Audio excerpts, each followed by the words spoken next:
நீங்கள் ஒரு 10 லட்ச ரூபா செக் எடுத்துகிட்டு போயிட்டு கொண்டு நேராக கொண்டு போய் முதலமைச்சர்கிட்ட கொடுக்கணும் நிவாரண நிதிக்கு. இதுதான் அரசியல். கலைஞர் அவர்களும் ஜெயலலிதா அவர்களும் சந்திச்சதே கிடையாது. சரிங்களா? உங்களுக்கு நான் சொல்ல அரசியலுக்கு வந்த பிறகு நான் சொல்கிறேன்.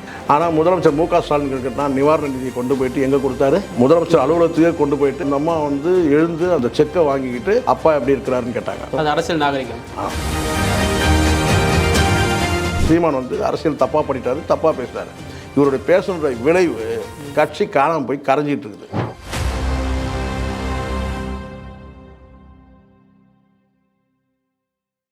இப்போ வந்து விஜயை பற்றி சீமான் எவ்வளோ நெகட்டிவாக முன்னாடி பாசிட்டிவாக அண்ணன் தம்பின்னு பழகினாங்க, அடுத்த எதிர்ப்பாக பேசினாரு. இப்போ வந்து நல்லது முதல்ல உங்களை திருத்திடுறேன். ஃபர்ஸ்ட் இந்த இடத்துல எங்கேயுமே வந்து விஜய் வந்து சீமானை அண்ணன்னு சொல்லவே இல்லை.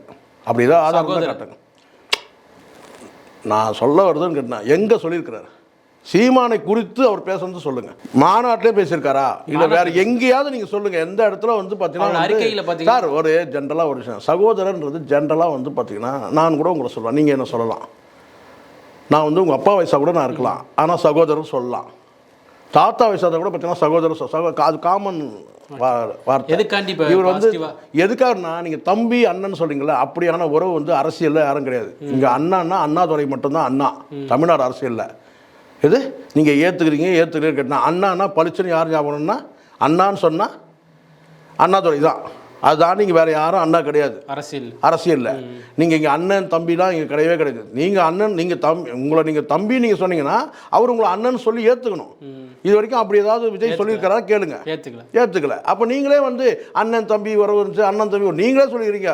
நீங்களே வெளியில் போகிறதுக்கு உள்ளே விட்டுக்கிட்டு அப்புறம் கட்சியே இல்லை. முதல்ல கட்சி இல்லாத இப்போ ஆதரவாக பேசுகிறாரு. அது கட்சி காலி ஆயிடுச்சு சார். கட்சி எப்படியா இப்போது ஒரு விஷயம் நடக்கும், தப்பாக பேசுகிறார் சீமான் வந்து அரசியல் தப்பாக பண்ணிட்டாரு, தப்பாக பேசுகிறாரு. இவருடைய பேசுகிற விளைவு கட்சி காணாமல் போய் கரைஞ்சிட்டு இருக்குது. அது விஜய் பற்றி அதனால விஜய் பற்றி பாசிட்டிவாக சொன்னேன். இந்த நேரத்தில் இப்படி சொன்னால் சரியாக இருக்குது. இது எப்படி நல்லா புரிஞ்சுங்க. பாண்டேக்கும் ஒரே மாதிரி சிந்தனை இருக்குது, விஜய் செய்தது சரி. சீமானுக்கும் ஒரே மாதிரி சிந்தனைன்னு கேட்டால் விஜய் செய்தது சரி. இங்கே வந்து கதறிட்டு இருக்கிறான் எல்லாருமே. இது பொதுவான மனிதர்கள் எல்லாருமே கேட்டால் விஜய் செய்தது தவறு, அவர் அந்த ஸ்பாட்டுக்கு போயிருக்கணும் அங்கே மக்கள்கிட்ட. இதெல்லாம் வந்து விஜயோட வெல்விஷர்ஸ் நலன் விரும்பிகள் வந்து என்ன சொன்னாங்கன்னா, இல்லை விஜயோட அரசியலை விரும்புகிறவங்க இல்லை விஜய் செய்தது தவறு, ஸ்பாட்டுக்கு போயிருக்கணும். என்னை கேட்டால் இதை விட ஒரு படி மேலே போய் உங்களுக்கு வந்து அரசியலில் வந்து ஒரு என்ன சொல்ல அந்த அறிவு இருந்ததுன்னா நீங்கள் ஒரு 10 லட்ச ரூபா செக் எடுத்துகிட்டு போயிட்டு கொண்டு நேராக கொண்டு போய் முதலமைச்சர்கிட்ட கொடுக்கணும் நிவாரண நிதிக்கு. இதுதான் அரசியல். ஓகே, நீங்கள் இருங்க. இந்த இடத்துல வந்து கேட்டால் ஜெயலலிதா அவர்களுக்கு நல்லா தெரியும், கலைஞர் அவர்களும் ஜெயலலிதா அவர்களும் சந்திச்சதே கிடையாது. சரிங்களா? உங்களுக்கு நான் சொல்ல அரசியலுக்கு வந்த பிறகு நான் சொல்கிறேன். ஆனால் முதலமைச்சர் மு.க. ஸ்டாலின் கேட்டால் ஒரு கட்டத்தில் வந்து கேட்டால் நிவாரண நிதியை கொண்டு போயிட்டு எங்கே கொடுத்தாரு? முதலமைச்சர் அலுவலகத்துக்கே கொண்டு போயிட்டு அங்கே கொண்டு போய் கொடுத்தாரு. அப்போ அந்த அம்மா வந்து எழுந்து அந்த செக்கை வாங்கிக்கிட்டு அப்பா எப்படி இருக்கிறாருன்னு கேட்டாங்க. இதெல்லாம் தெரியுமா யாருக்காச்சும்? அது அரசியல் நாகரிகம். உங்களுக்கு அரசியல் நாகரிகம் தெரிஞ்சதுன்னா இந்த விஜய் என்ன செஞ்சிருக்கணும்? இப்போ நீங்கள் ஒரு உங்களுக்கு ஒரு பெரிய விஷயம் கிடையாது. ஒரு 50 லட்ச ரூபா செக்கை கொண்டு போயிட்டு நீங்கள் நேராக கட்ட முதலமைச்சர்கிட்ட கொடுக்கணும். நீங்கள் அப்பாயின்மெண்ட் கேளுங்க, அவங்க மறுக்க போகிறதும் கிடையாது. அப்படிப்பட்ட முதலமைச்சர் கிடையாது. அதுதான் உங்களுக்கு அரசியல் பணமும் தெரியல, அரசியல் நாகரிகம் தெரியல, அரசியல் செயல்பாடு தெரியல. இப்படி தான் நீங்கள் இருப்பீங்க. இது வந்து அடுத்த கட்ட வளர்ச்சிக்கு தாவேக்காக கொண்டு போகாது. சில திருத்திக்கு வர இப்போ சொல்கிறாங்களே தப்பை சொல்கிறது தப்புன்னு சொல்கிறது யாருங்க? இந்த தப்புன்னு சொன்னால் இப்போ நம்ம சொல்கிறாங்க சார், இந்த சேகுவரா இருக்கிறான் சார், அவன் நமக்கு எதிராகவே பேசியிருக்கிறான் சார், அப்படி தான் சொல்லுவானுங்க கூட இருக்கிற நபர்கள். இந்த சேகுவரா வந்து உங்களை எதிர்த்து பேசுறதே வேலையாக போயிடுச்சு சார், அவனுக்கு இப்படிலாம் பேசிட்டு இருக்கிறான் சார். நான் தான் சார் 4 முறை சொல்லிட்டு இருந்தேன், அந்த உயிர் விட்ட மக்களுக்கு ஏதாவது கொடுக்கணும், ஏதாவது செய்யணும்னு சொல்லிட்டு. உயிர் விட்ட ஒரு போலீஸ்காரர் உயிர் விட்டார், அந்த மாநாட்டுக்கு வந்து உயிர் விட்டார். போயிருக்குமா? நம்ம கண்டிப்பாக போயிருக்கணும். அவர் வீட்டுக்கு போய் நீங்கள் நிதி கொடுக்குறீங்க, நிதி கொடுக்குற அரசு கொடுக்குது, அரசு ஊழியராக கூட இருக்கட்டும் சார். ஆனால் அந்த பாதிக்கப்பட்ட மக்களுக்கு போய் நீங்கள் ஆதரவாக இருக்கணுமா இல்லையா? சொல்லுங்கள், செஞ்சாலும் சொல்லுங்கள். இப்போ புரியுதுங்களா? இதை சொன்னால் நம்ம கட்டணம் சார். எப்போவுமே அந்த சேகுவரை வந்து உங்களுக்கு எதிராகவே பேசணுங்களா சார்?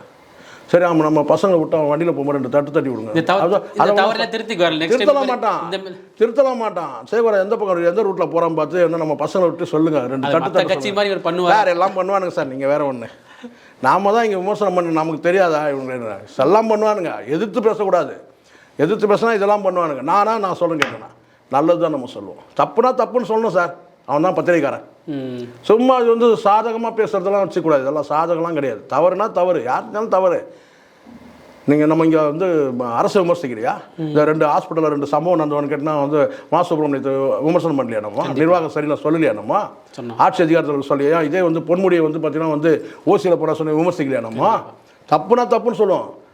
நீங்கள் அரசுக்கு நீங்கள் அறிக்கை விடுறீங்க, அரசுக்கு கோரிக்கை விடுறீங்கன்னா இப்போ அரசு செயல்பட்டு தானே இருக்குது. அரசை விட நீங்கள் தானே வந்து அரசு வந்து பார்த்தீங்கன்னா முதலமைச்சர் போயிட்டாரு, துணை முதலமைச்சர் போயிட்டாரு, எதிர்கட்சி தலைவர் போயிட்டாங்க. நீங்கள் என்ன பண்ணுறீங்க? அறிக்கை மட்டும் விட்டுட்டு ஒரு ஒரு ஒரு ஃபார்மாலிட்டிக்கு வந்து ஒரு 300 பேரை வர வச்சு என்ன சார் கடைசி படம் முடிஞ்சானா மாற்றுவார்னு நினைக்கிறேன். அரசியல் படத்தை மறுபடியும் படத்தை பற்றி பேசாதீங்க. அரசியல் வந்துட்டிங்கன்னா இந்நேரம் அந்த படத்தையே நடிச்சிருக்கூடாது. எனக்கு கேட்டால் முழுக்க போட்டுருக்கணும். இந்த படசு இந்த இதே ரீல ஓட்டிட்டு படம் இருக்குது. நீங்கள் படத்தில் நடிங்க சார். எதுக்கு உங்களுக்கு அரசியல்? இன்னொரு 4 படம் நடிங்க. 70 நடிங்க, 71 நடிங்க, 72 நடிங்க. இல்லை உதயநிதி அப்படி தானே பண்ணார் மாமனி. நான் என்ன சொல்கிறேன்னா சார், அவர் கம்பேர் நீங்கள் தான் சார் நீங்கள் சொல்லிட்டீங்கன்னு கேட்டால் நான் முடிச்சுட்டு நான் வரேன்னு சொல்லிட்டீங்க. சரிங்களா சொல்லுது? சட்டு போட்டு முடிங்க, ஒரு 2 மாதம் முடிங்க ஷூட்டிங்க. இப்போ எல்லாம் வந்து எடுத்துக்கலாம் 1 வருஷம். ஏன்னு கேட்டால் அப்போ தான் இவரை பிரம்மாண்ட நடிகர்னு ஒத்துப்பாங்க. அப்படி தான் சொல்லி ஒருத்தரை கவுத்து விட்டானுங்க. எது? சூர்யாவை 1.5 வருஷமாக எடுக்கணும் படத்தை. 2 வருஷமாக எடுத்தால் அவன் பெரிய டைரக்டர் சார். எது? நீண்ட நாளாக எவன் எடுக்கிறானோ படம் எடுக்கிறானோ அவன் வந்து ஏன்னா இவன் தாலி தானே இருக்கிறானுங்க தயாரிப்பாளர். அவன் இவனுக்கு தேவையான சம்பளத்தை ஒரு 4 படம் எடுக்கிறான்னா அதுக்கு மொத்த சம்பளத்தை அவங்ககிட்ட வாங்கிட்டு அவன் தலையில் மிளகா அரைச்சிட்டு ரொம்ப வருஷம் எடுத்தான்னா ஒரு நாவல் இது வெற்றிமாறன் எடுக்கிறது வந்து பார்த்தீங்கன்னா வந்து புலவர் கலியபெருமானுடைய நாவல். அந்த நாவலை வந்து பார்த்தீங்கன்னா வந்து முதல் பார்ட்டி எத்தனை வருஷம் எடுத்தான்னு நமக்கு தெரியாது. இடையே 1 வருஷமாக எடுத்துனுக்கிறான். இது 250 நாளான என்னடா ரொம்ப ரொம்ப ஆச்சரியமானு கேட்டோன்னா அதுக்கப்புறம் தான் வந்து ஒரு பார்த்துருப்பீங்கன்னு நினைக்கிறேன். ஒரு வீடியோ பார்த்துருப்பீங்க.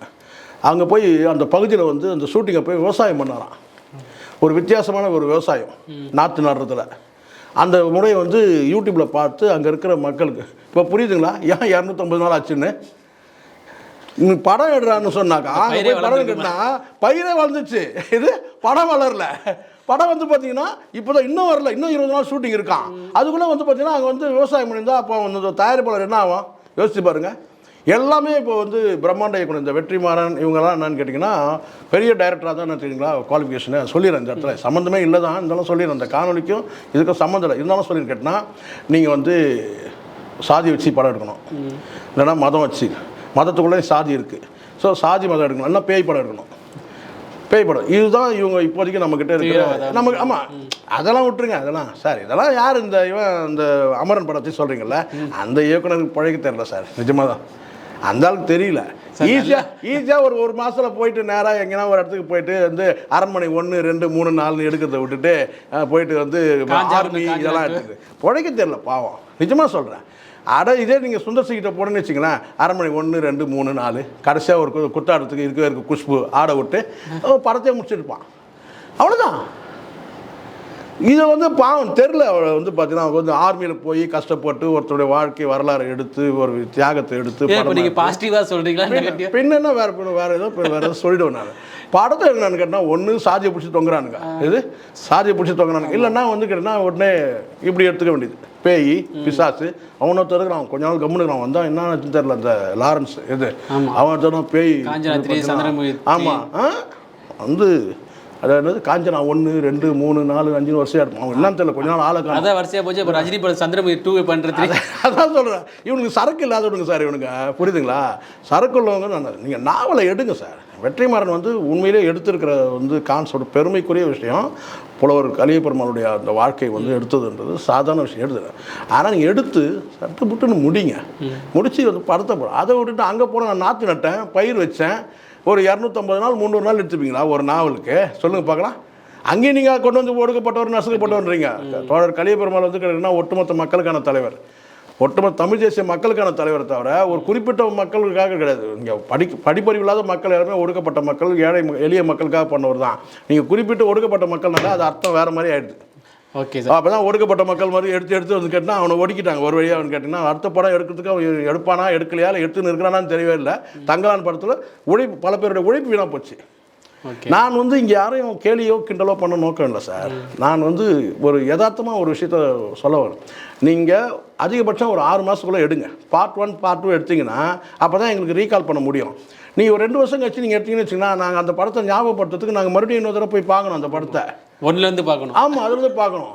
இது எதுன்னு சொல்லிட்டு நான் சொல்கிறது புரியுங்களா? நீங்கள் பார்ட் 1 பார்ட் 2 நீங்கள் எடுக்கிறீங்கன்னா அதிகபட்சம் ஒரு 6 மாதத்துக்குள்ளே எடுத்து அடுத்த 6 மாதத்துக்குள்ளே முடிங்க. 6 மாதத்துக்கு அப்புறம் எடுத்து அதுக்கப்புறம் அது ஒரு வருஷம் கழிச்சு எடுத்திங்கன்னா நாங்கள் எப்படி மறுபடியும் நாங்கள் வந்து ரீகால் பண்ண முடியும்? இப்படி இந்த சிக்கல் இருக்குது. ஸோ அப்போ வந்து நான் இப்படி வந்துடுறேன், உள்ள டாப்பிக்கில் வந்துடுறேன் நான். சரிங்களா? இப்படி போயிட்டோம். சரிங்களா? ஏன்னா இவரும் நம்மளும் அப்படி போயிடக்கூடாது இல்லை. ஏன்னா அந்த 69 என்ன கதை எதுன்னு தெரியல. என்ன உடனே வந்து கோர்ட்லேருந்து வந்து பார்த்தீங்கன்னா பார்ட் 2 சொல்லிட்டாருன்னு வச்சுங்க, சொல்ல முடியாதுல்ல. ஏன்னு கேட்டிங்கன்னா ஏற்கனவே வந்து ஒன்று இருக்குது, கோபால் பல்படி போட்டது வந்து அது எப்போ வரும்னு தெரில, உங்களுக்கு தெரியும் நினைக்கிறேன். அது வந்து விக்ரம் 2ல் வந்து கடைசியாக கோபால் பல்படி போட்டு காரி துப்புறதெல்லாம் நம்ம பார்த்தோம். அது எப்போ வரும்? திகிலாக இருக்குது இந்த பார்ட் 2ன்றது. இப்போ உண்மையிலே திகிலாக இருக்குது. பார்ட் 2னால பயமாக இருக்குது. இப்போ என்னென்னு கேட்டால் கடைசியில் கேட்டால் இதிலே நீங்கள் பார்த்துருப்பீங்க கங்குவாவில் அவனை கடைசியில் அவனை வந்து காட்டி வந்து பார்த்தீங்கன்னா வந்து சூர்யா இவனை கார்த்திக் காமிச்சு வந்து பயமாக இருக்குது. இப்போ கங்குவா 2ன்னும் போது பார்த்தா இப்போ உடனே கார்த்திக் தான் நம்ம கண்ணுக்கு முன்னாடியே வரப்பல, ஐயோ என்ன பண்ணாலும் தெரியும், இதிலே நம்ம ரணகலமாகி வெளியே வந்தோம். அடுத்தது கங்குவா 2ன்னு வர மிரட்டாப்பில் அடிக்கடி ஞானவேல் கேட்டுனா நாங்கள் கங்குவா 2 எடுத்தே காட்டுவோம். பயமாக இருக்குது உண்மையிலே. இந்த தனஞ்சயனையும் அந்த ஞானவேலையும் பார்த்தாலே பயமாக இருக்குது. இப்போ இதெல்லாம் ஒரு வீடியோ போட்டாங்க, அவங்கள பார்த்தாலே எடுத்துடுவாங்க இல்லை, அவங்கள பார்த்தாலே பயமாக இருக்குது. இது நியாயமாக அவங்க 2 பேரும் பார்த்து சிவகுமார் குடும்பம் தான் பயப்படணும். 2 பேரும் ஞானவேலையும் வந்து தனஞ்சயனையும் அவங்க 2 பேரும் இப்போ பார்த்தாலே நமக்கு பயமாக இருக்குது. அப்படி என்ன ஏன்னா அப்படி என்ன சொல்லணும், ஏன்னா கங்குவா 2 எடுப்போம், கங்குவா சிறந்த படம், கான்ஃபிடென்ட்டாக பேசுகிறாங்க.